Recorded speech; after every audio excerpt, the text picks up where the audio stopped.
तर तुम्हाला माहिती आहे का, मधमाशीला 1 किलो मध तयार करण्यासाठी सुमारे 40 लाख फुलांना भेट द्यावी लागते आणि 1,50,000 किलोमीटरचा प्रवास करावा लागतो। तर मधमाशी एका उडाणात सुमारे 50 ते 100 फुलांना भेट देते। मधमाशीच्या आयुष्यात ती केवळ अर्धा चमचा मध तयार करते। मधमाशीला 5 डोळे असतात।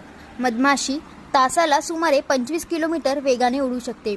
मधमाशीच्या पंखांची गती खूप जास्त असते, ती एका सेकंदात सुमारे 200 वेळा फडफडतात। मधमाशीला रंगांची जाणीव असते, परंतु ती लाल रंग पाहू शकत नाही। मधमाशीला वास घेण्याची क्षमता खूप चांगली असते।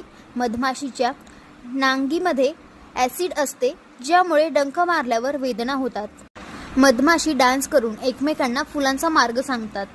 आणि प्रत्येक वसाहतीत राणी माशी, कामकरी माशी आणि नर माशी असतात। तिच्या अमेझिंग टॉपिकसाठी चॅनलला सबस्क्राईब करून ठेवा। धन्यवाद।